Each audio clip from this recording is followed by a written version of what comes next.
Hey, welcome to the Endure with Nick podcast. Today we're outside the studio and outside of a webcam. We have a very special guest on. Big Dog, Brady Flanders. There he is, Big Dog, Brady Flanders. Locally, you guys know him from the Dawg Pound, cold plunge sauna place here.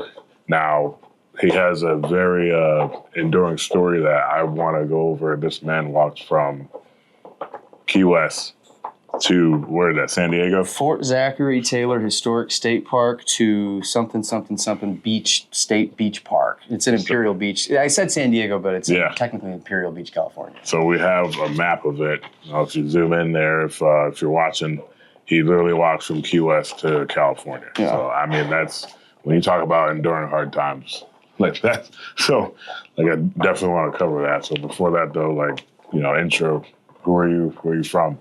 Well, my name's Brady. I was born in Rochester, New York. I was born in the late 1900s, and I'm realizing that's something we're going to have to start saying at some point. I'm from Long Island too, man. There's that New York connection. We're both from New York. Yeah, we know how it is. Yeah, Frank Sinatra.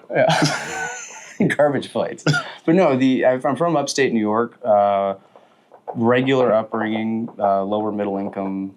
Public high school, Churchville, Chili. It's like a suburb of Rochester. Nothing crazy or super special.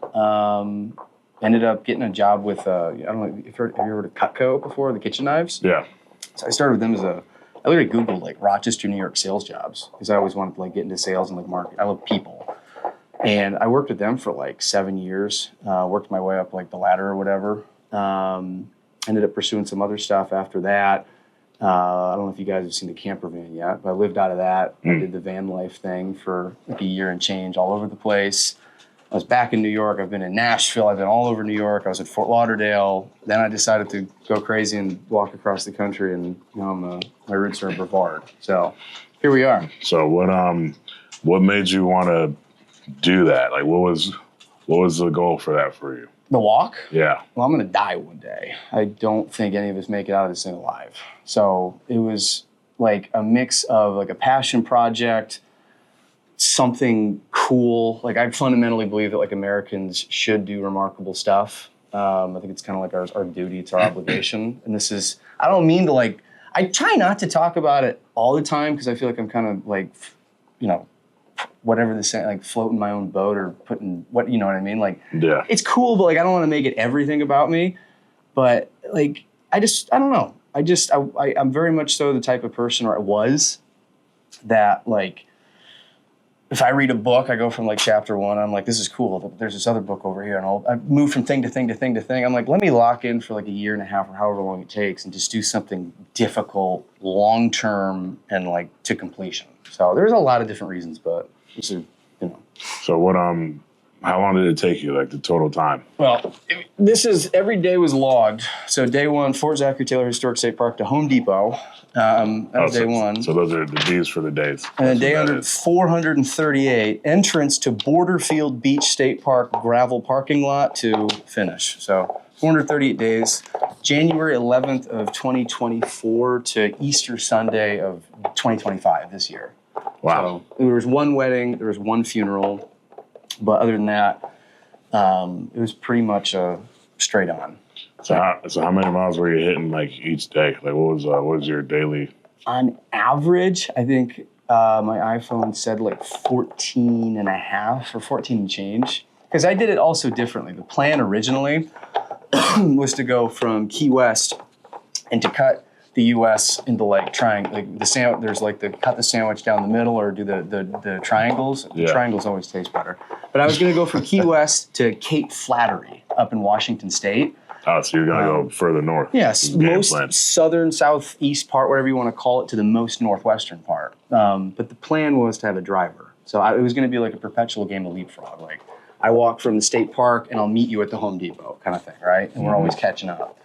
And I had a driver and a backup driver and 4 other backups, and they all one by one got cold feet, ghosted, dropped off, whatever. So it's day one, and I'm I guess I'll do both things. So I walked from the state park to the Home Depot, back to the state park where I had the van parked, and then I drove to the Home Depot. And I just did that over and over and over and over. So Did you have was Bella with you at the time during this whole thing, or She did like 96% of it. Yeah. ah, She's logged a lot of miles. Her, you know. There were some days in like Louisiana where, you know, it's like July, August, and like you wake up and it's already like 87 degrees, and like there were some days where it was just so insane, like she couldn't be on the asphalt, but she did most of it. You know. So how much sleep were you averaging? A lot. I mean, I wasn't like Goggins out there, like doing, you know, I wasn't waking up at 3 a.m. Like I'd probably get like your standard. I don't know, like 6 to 8. And so mostly it was like a most of the daytime thing. You're pretty much moving, and like nighttime you're resting, kind of. Every day was a little bit. Well, every day was the same, and every day was a little different. And the hot days, I'd try to get. I call them legs. So like a leg would be I'd walk up, you know, like I'd go 3 up, 3 back, right, or I'd go 4 up, 4 back, and I would try to do several legs throughout the day. So I wasn't doing. If I did 20 miles in a day, very rarely was I going 10 up and then 10 back. I was cutting that up into pieces. And on the insane days or the bad weather days or whatever, I would do like a leg in the morning. Maybe I'd take a break during like the crazy UV hours, and I'd do a second leg in the evening. But some days I do one. In the beginning, I was doing like marathon walks. I'd do 13 up, 13 back. And I kind of learned it's not not sustainable. The muscle, it was on day, actually I can tell you exactly what day it was. It would have been to the beginning of the 7 Mile Bridge. Parking lot, Florida Keys Overseas Highway to Pesquero Andres. I don't know if I looked that up on Google Maps, I could find it. But that day was the first day I ever did a marathon. I did 13 up and 13 back. And the muscle that you use to like raise your toes towards the ceiling, I blew that muscle out that day. And that's actually where, like, I walk with a big American flag. It's like your tibialis, right, I think? Something. Yeah. Foot drop or something or another. But, like, I killed that muscle. And so, like, I started learning, like, there's wear and tear and use injuries and stuff. So I had to be smart about breaking it out. So. With that, because I was going to ask, what day was the hardest day? That sounds like the hard day itself. Well, that was an early day. Yeah. It took me, like, a week. I called, like, a couple of podiatrists or something. I'm like, listen, I'm technically kind of homeless right now. I'm a man in a van in the Florida Keys. I got a dog. I don't have health insurance. I just turned 27. I'm not my parent. Like, can I just give you $200 cash? Do you tell me if I'm like, what's wrong? And they were like, we can get you in 3 months. And I'm like, okay. I was like, dude, we're just gonna duct tape it up. And a week later, it was okay. But that was a tough day. There were, I mean, maybe I should have prepped that. I almost got arrested a couple times. Those were weird days. I've had a lot of weird days. I had to pull my firearm one day unironically because I thought I was about to get skinned alive out in the Louisiana swamp. Boy. Well, because that was like close to New Orleans, or separate episode. That might be like there's been a lot of weird days. I crossed the Mississippi River. There's 2 bridges. There's a north one and a south one that come out of Baton Rouge. And the one in the south is technically the interstate. And that night, statute of limitations, I did run away from the police that night. That was an almost, I felt like Jason Bourne that night. Because I was like, dude, I'm crossing this river and there's no other way across it. Yeah. Like, it was a few months after like the, remember that Baltimore, the bridge in Baltimore, the floating. Oh yeah, when they hit it, came down. Yeah. It's 4 a.m. There's lightning going off in the background. Every time a tractor trailer goes by, the whole bridge like does the worm. Oh boy. And then all of a sudden I cross it, and I'm like, okay, I did it. And I'm like, well, I have to go all the way back now because I have to double track. Yeah. I'm coming back, and I look down and I see this barge floating towards the bridge, and I'm like, here we go, dude. That was one of the scarier nights of the walk for sure. Everything considered. I had some stuff that happened out in the desert. Some people with ill will, she let me know about. I mean, I don't know, man. Every day was very unique. The whole thing was hard, but like day by day, like I don't know. The whole thing, it's kind of, I'm happy that I collected this because I can go back and remember like, oh, I did have a roller dog at that gas station in Mississippi. Yeah. I mean, I saw you tracked to some PF Chang's and Costco's. Oh yeah, dude. I could be like, I had some stomach issues near that tree in the desert over there. Like I can remember stuff like that.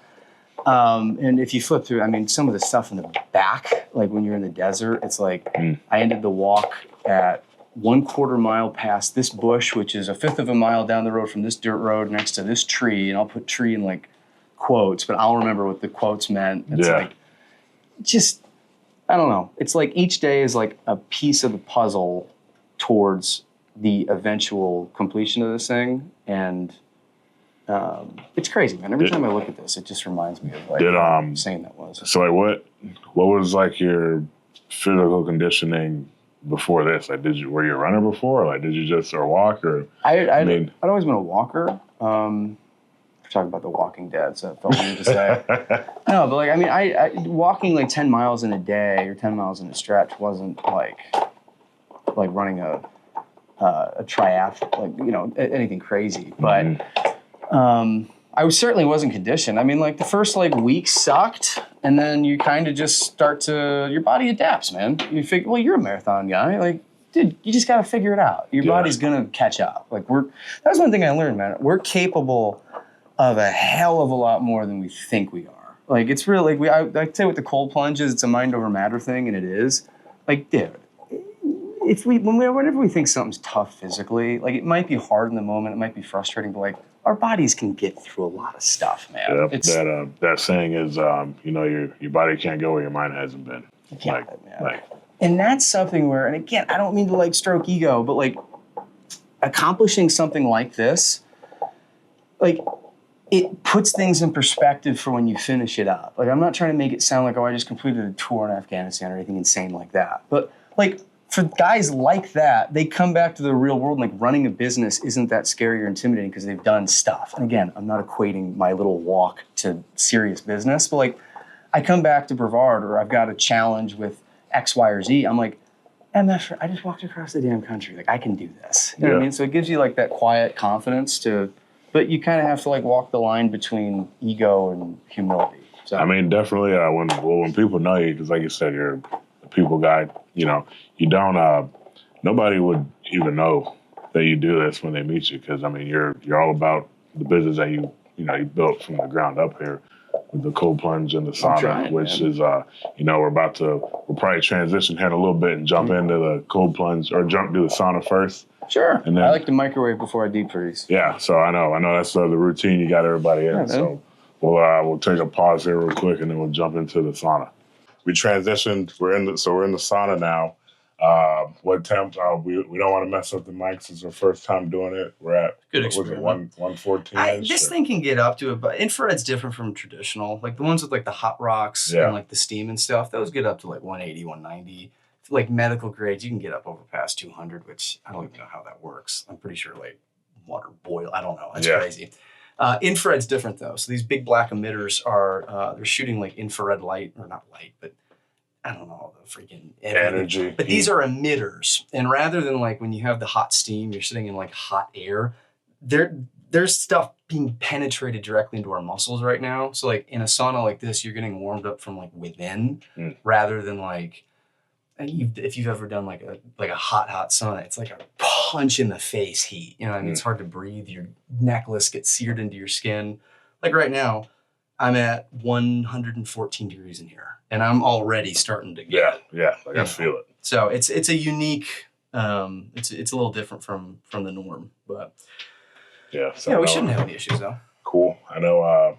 Going back to your race, what was like those days where like when you were going through it, like when did you start realizing like, hey, this is something hard, but I'm learning more about myself and how this is gonna help me in the long run? Because you know it's always something about doing something hard. When people ask why do you do this, and there's no good answer why. There's never. But there's something about how you feel at the end of it, like you were saying earlier, where like, hey, if I have an issue with the business, I just walked for 400 freaking days. Like this is nothing.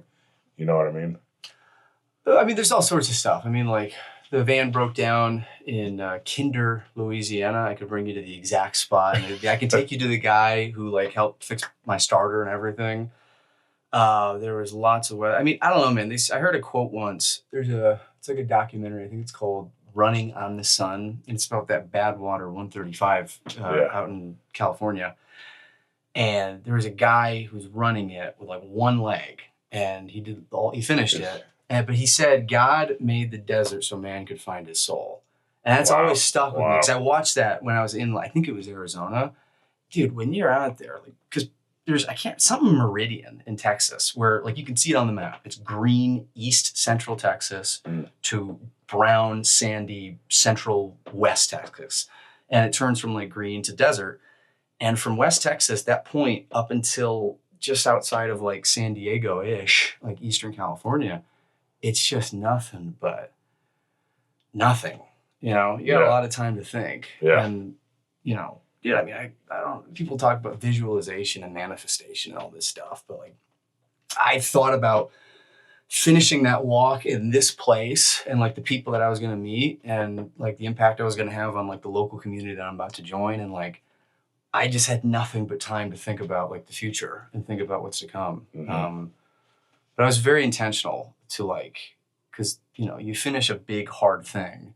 And at the end of it, like you hear this from athletes and actors and everyone who's ever done anything. And like they're like working with the end in mind and they get the end. Yeah.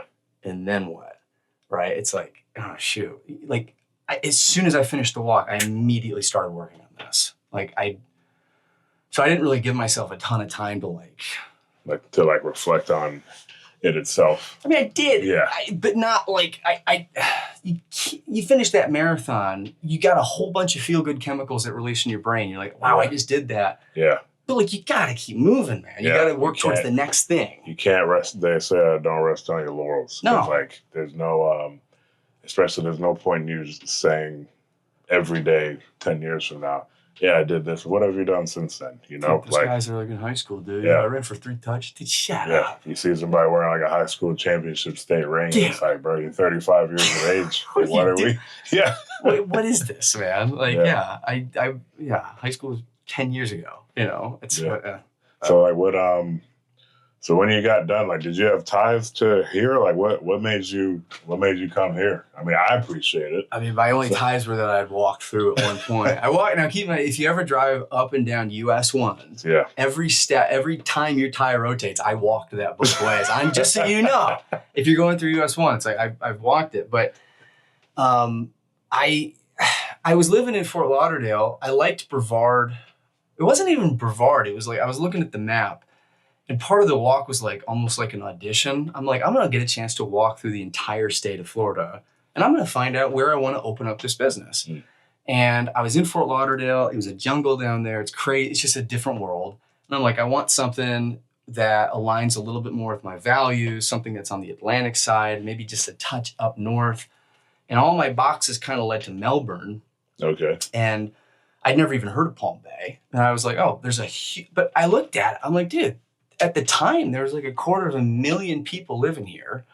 I'm like, I don't care what business you're setting up. There's enough meat on that bone. 250,000 people, that's not like a little town in Central Florida. That's a big population center.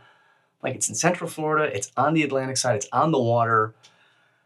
I like it, you know? And it was also the only place that when I was walking through, I saw shit flying through the sky at night. And I was like, that's pretty cool. You know, you saw NASA over there. Something. It was probably like one of the. I just remember like Elton John's Rocket Man playing in my head, like seeing that little thing that burned out in the distance. It was probably a SpaceX or something, but you know. I'm not gonna lie, one of those things about growing up here, especially like before that little gap we had when like NASA stopped when they stopped sending shuttles up. You just remember being younger. And like you hear them land, the older shuttles, man, there was like a big sonic boom. And you know, it'd be like, oh, what was that? And it was like, oh, you just land them back. People say you can feel like their windows rattle and stuff. I felt that once here, where I felt like a pulsating boom. The closer you are to up there, so down here, if you see it, it looks more straight. But like when you're up like in Cocoa or Cape Canaveral, it's just like it's one of those Space Coast things that you take for granted for sure. So after that's a growing area too. Yeah, for sure. Well, like what while you were going through everything, was this cold plunge sauna recovery? Like, was this the vision, or like you were just like you knew while you were doing this hard thing, you were just like, I want to do something that connects people, or like do something with like mental, physical. Like, what was how did this come about? So if you told me 5 years ago that I would own a business that involved hot air and cold water, let alone that I would be sitting in cold water myself, I would have laughed at you. I'd have been like, that's wow, sounds like Kenko knives. Yeah, I'm like, dude, cold water's stupid. I've heard the cold, like, I'm not, that's dumb. But like, I went on a retreat out in Arizona, and part of it was like, we did some hot and cold, and there was like it was, like mental, whatever. And I was like, I was psyching myself out. I'm like, I'm gonna get a heart attack. Like, I've heard of this, but like everyone else is doing, I'll do it. I did it. And I was like, whoa, I really like how I feel. That's crazy. I come back to Fort Lauderdale, and shout out the space, Fort Lauderdale. Someone told me there's a spot right around the corner from where you live that does the contrast therapy. And I was like, oh, that's great. I went there for a class. I did a breathwork class. I did the hot and cold again. I signed up like immediately. I started going daily, and then I drop off for a week, but I was going pretty frequently. Mm-hmm. And I just loved it. But then I started asking the owners about like the business model. Like, how are you picking up your members? Like, what's the overhead look like? I'm sitting doing my work in like their waiting room equivalent, and I'm seeing people just walk in, ding, the bell dings every time the door opens. And they're like, yeah, I heard about you from Google. Hey, my friend goes here. Hey, we wanted to check it out. I'm like, there's a business here. Yeah. And like, I'm seeing 10 things that like I could potentially improve it, like with my Cutco experience, managing big teams and working with people. Like, and then I started the walk. And like I said, I just took copious notes and studied everything I could to like make this as good as I could while I was doing the walk. So like, it's a mix of I'm doing good for people. People leave here objectively better than when they show up. That's not me being biased. Like, that's me physically seeing it at this point, right? Them walking in quiet, and whatever they leave, just beaming. And like, I love that because it's like a ripple effect. Yeah. This sketchy little warehouse in Palm Bay, when people leave here though, the dopamine, they're biochemically feeling good. They're going to treat their wives better. They're going to treat their kids better. They're going to be a little more positive at work. And that ripple effect starts from here. And I'm making the world a little bit better. It might not be the world, but it's the world around me. Mm-hmm. And it's also a profitable, decent business. I provide the platform, I provide the space, and people come here and do their thing, and they pay me for it. I'm like, that's pretty cool too. Yeah, so it's a mix of like, we're doing good, and I'm not like killing myself out in the sun, like doing, crazy, insane work. Like, you just have to have the backing and the equipment, and people go crazy. You can definitely tell, like when someone does something like, or whatever work or business they do, if money, you can tell when somebody's true goal is making money. That's not your goal. Like, you can tell your goal is the people, and I think that's what it like generally like just draws in people because, like you said, I mean, being out here, I had my little backyard cold plunge of just a 94-gallon trash can that I put a spigot on, and I just steal a bunch of ice from work, fill it up. A lot of ice, yeah, it is 2 coolers full of ice. I have to just fill it up and like do that, and then you got this here where it's like, hey, we have the resource for people to help recover, and like it's great. It's awesome. Dude, people show up, they go, hi, Brady. They do their thing. They go, bye, Brady. And they leave. And I do the cleaning. I do the maintenance. I change the tubs. I do everything that they would have to. Dude, it runs on my utilities. Yeah.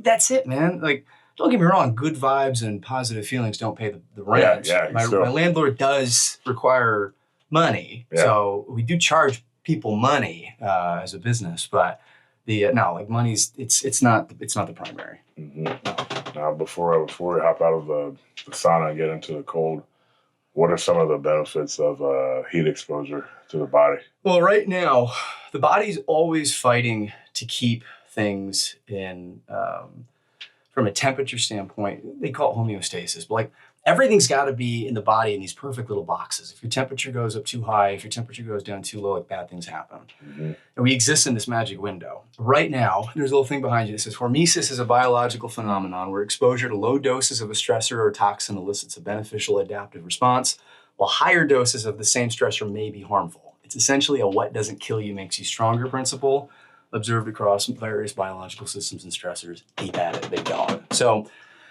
like right now, we're putting our body through a little bit of stress where our temperatures are rising, and there's things that are happening for our body to keep our temperatures in that safe spot. for example, our sweat glands are lit up like Christmas trees and we're dumping liquid in an effort to keep temperature down.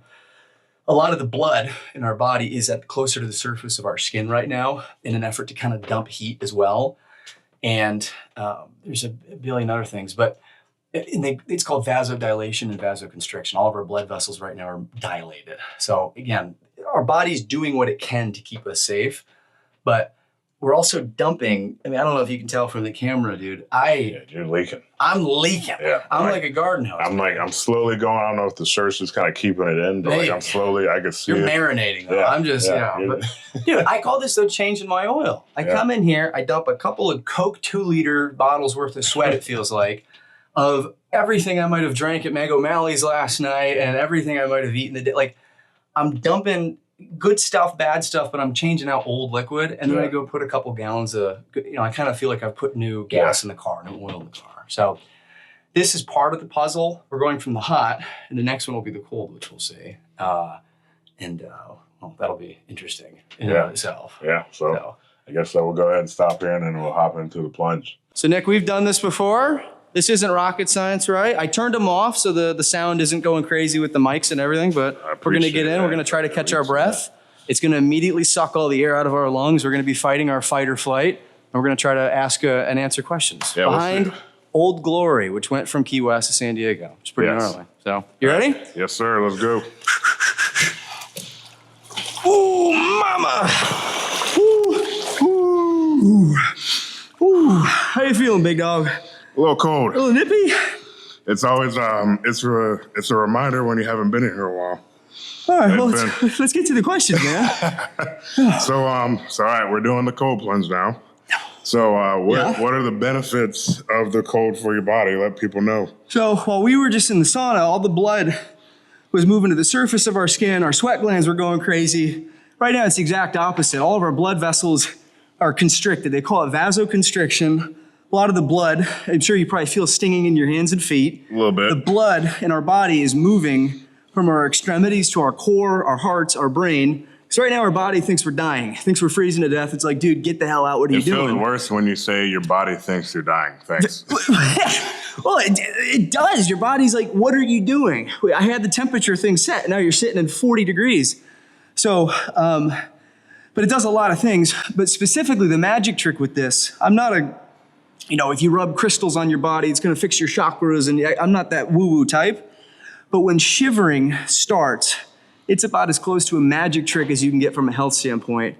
There's 3 types of fat in your body: visceral fat, subcutaneous fat, and brown fat.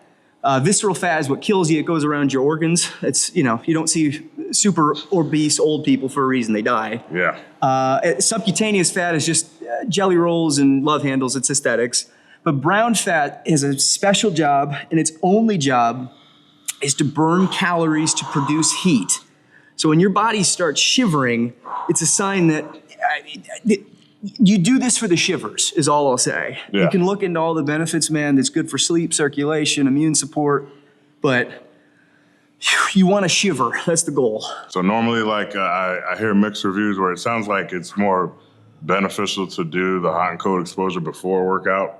I've heard, they say do it after, like if it slows down the recovery, like what's if you're a bodybuilder, hold off for a few hours after a heavy to failure lift, because this thing is unbelievably good at getting rid of inflammation in the body. And when you lift heavy, your body is by definition inflamed. Okay. There's good inflammation, bad inflammation. If you drink canola oil all day, that's bad inflammation in the body. Some people, unless you're, like I said, like an IFBB or whatever, IFFB, like if you're just your regular Joe Schmo, you can go in before or after. It ain't gonna, you're good. Somebody like me, regular guy, it doesn't make a difference as long as you're doing it. Yes, you just got to get in there, man. And by the way, some people are like, you got to do 12 minutes, you got to do 8 minutes, you got to do 42, 36. Just get in the fucking water. Like, I don't care if it's 57 degrees and you do 2 minutes or just, it's better than not being in the cold water. Yeah. This stuff is, and you're noticing right now, you and I are probably starting to kind of get used to it. Right? It's not as bad as it when we first got in. Yeah, I mean, it still sucks, but it's like, all right, we're back into we're in it. This is it turns into a physical, then it kind of turns into like a mental thing where it's like, hey, How long can we do this? For me, it's normally I would always time it for like 2 to 3. Yeah, man. And I know you're an OG at this. So Dude, no. what when you're doing the walk across the great country of America, what were you able to try to like recover your body any which way besides sleep? Dude, I didn't shower for 7 months. You didn't shower From Austin to San Diego. It rained once or twice. You weren't hitting up like a park showers or something like Homeless Guy?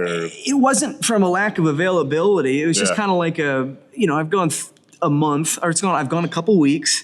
Let me go a month. Necessary. And then you get to like 3 months, you're like, dude, let's get nasty. Dude, I'll show you a couple of pictures. My legs were unironically black at the end because I always walk against traffic. I was gonna say, do you have pictures of your feet after that whole thing? Dude, you should see the sock. I'll show you the socks. Like, dude. But no, I didn't do any recovery at all. And it's a testament that you build a tolerance to this. Yeah. Because the first thing I did when I finished the walk was I went out and I visited Southern California contrast therapy studio business owners. I wanted to ask questions and network and what works, what doesn't work, et cetera. And I did my first cold plunge in like a year and a half. I got in there, dude, and I was like, I think I've lost all my grit. Like, where'd all my grit go? Yeah, you're like, what happened? I haven't done it in a year and a half. If you don't do this for a while, you got to make it a routine if you want to not die every time you go. It's one of those things where, like they say, that I read that book that Jocko had wrote a while ago, Discipline Equals Freedom. Yes. And it's so much I'm learning, especially with like marathon training. There's a consistency that you have to do with certain things, And dude, forget all the health benefits. There's a billion of them. There's a trillion studies. You can Google all of it. I do this with regularity because, one, it's hard. I think we're supposed to do hard stuff that challenges us. Right. I don't ever want to get in this inflatable bathtub of horror. It sucks. I don't like it, but I do it because I have to. And two, when we get out, as you know, it's the best feeling on planet Earth. You're living in dopamine city and you're the mayor. Dude, you feel so good when you get out. So all the health benefits are just, it's gravy. It's the cherry on top. When we talk about like the mental toughness and doing hard things, I know we were talking earlier about some of like the motivational speakers and all that we talk about. I know you mentioned Eric Thomas. You said you actually met E.T. Dude, when you want to succeed as bad as you want to breathe. Yeah. That was the first video I'd ever seen. I remember Mr. Pin, I think it was 5th grade. I'm sitting crisscross applesauce in gym class, and he shows that video before class starts. And it's on video. Giancarlo Ruffin. He's the brother or cousin of a guy I went to high school with that was in my gym class that day. And he's like with the dumbbells and everything. But like that was the first exposure to like motivation stuff. And I was just smitten by it. So when I was in Cutco, I was a district manager in Syracuse. And I noticed your hands haven't gone down in there yet. I'm just saying. I don't call it cheating. I do T-Rex. I do the T-Rex arms. Mine have been in there. And if you can see my tootsies, I keep my toes right out of the top. But dude, I'm putting up posters at Onondaga Community College for my summer work or winter break work or part-time fall work, whatever. And I'm seeing Eric Thomas is coming to campus at this day, at this time to like do a speech. And I'm looking around like, how is this not like I'm sorry, what? Yeah. I'm like, so I show up, I sit in the front row, I take a whole page of notes, I still have the page, and I'm about to leave and I'm like, let me go see if I can go say hi to him. And we take a picture together and we chat for a few minutes. And I'm like, dude, I love E.T. I love E.T. That's awesome. And I got Les Brown on the wall over there, man. Call that my uncle. I know it's like one of those things where, I mean, you know his story where it was like he was homeless. And there's so many things where, like with me, I could relate to certain topics of it. Like I was home.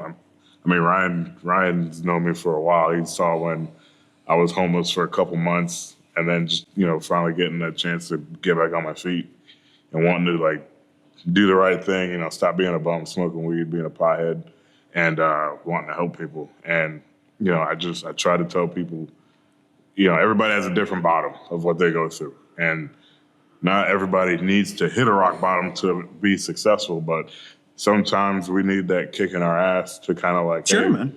Hey, I've been here before. I don't want to be there again. So I'm going to try to do whatever I can and not be there again. Absolutely. You gotta have mentors in life, man. You gotta have people you can look up to. I think what they say, you gotta have 3 groups of people: people you learn from, people you learn with, and people you teach to, right? Wow. And like, dude, there's so many kids that go down the wrong path, and you can call it environment, you can call it whatever you want, but I tell you right now, man, if all the kids out there are listening to E.T. and Les Brown and Tony Robbins and Ed Milet and these guys that I look up to, American culture would look a heck of a lot different. We'd treat people a lot better, man. It's just like there's a path, but you know, I'm grateful and lucky enough that I was able to be exposed to that at 18. Because, dude, I see senior citizens that are in traffic and someone cuts them off and they're screaming and it ruins their day, it ruins their week. And I'm like, Yeah. dude. You're like, this is what you're going through. Like, That's what I might bothers get you. frustrated for 2 seconds. It's annoying, but then I forget about it. Like, control what you can control. What, you know? what was it? Seneca. I get a little stoic sometimes. Seneca says, "This doesn't have to be a thing." You know, like that doesn't have to bother you. Sounds like a hostage situation. This doesn't have to be a thing. You don't have to do this. Yeah. Oh man. Every time they say Seneca, I always think of Seneca Wallace, the old Seahawks backup quarterback. Oh yeah. I don't know why, man. It just like Madden 07. It's ingrained. He was the backup to Matt Hasselbeck in that game. Nah, I always man. remember Seneca Wallace, never 15. What a time, man.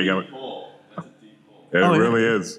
Because you talk about the Seahawks, you only think of like Sean Alexander or something. Tarvaris Jackson, dude. Let's just start naming football players. So I guess one of the questions before we've been in here, what? A minute, dude. About 10. How cold is this? This is my longest plunge in my career. I'm just being candid with you. I'm pushing through, but this sucks. I mean, we can end it with a question about so let's say, what would you tell somebody that's going through a hard thing right now? Like, what mental advice would you tell them to get through it? Like, what advice would you give somebody? Shit happens and the earth keeps spinning. It's not the nicest thing in the world. It might not be the most empathetic statement in the world, but like every bad thing that's happened, I mean, I've been through some shit I've been through some stuff, man, that like I'm taken to the grave, or at least until statute of limitations run out, which I don't, there's some stuff I can't talk about. And like, but I've been through some rough chapters. But like, I think about that, and then I think about like the little girl in like Rwanda or like Niger that just got her hand chopped off or just got like mutilated, or like the kid, I mean, for crying out loud, 2 kids yesterday, Charlie Kirk just got killed. I don't know, I think they're very, very young. They're never gonna know their dad. Yeah. That's a pretty rough set of circumstances, man. Like, I try to put things in perspective. I try to tell myself that I'm not the center of the universe as much as like my online ego persona. Sometimes like I'm Mr. Big Dog. Dude, if you're going through some stuff, man, just keep pushing. It's such a silly, simple answer. It's not really, it's not going to blow the top off this warehouse, but you just got to. I mean, sometimes something simple is all you need to hear, you know? Dude. So. Shit happens. Yeah. Keep moving. I know. I can't feel my body, so I think we could. You want to do a head dunk? Yeah. Yeah, I got the shivers. I'm about to get the human zoomies. We're I gonna got do a the couple head cops dunk. in here. It's gonna look like I'm running from the All right, cops. so we can end the podcast with a head dunk. There it is. Woo! Woo!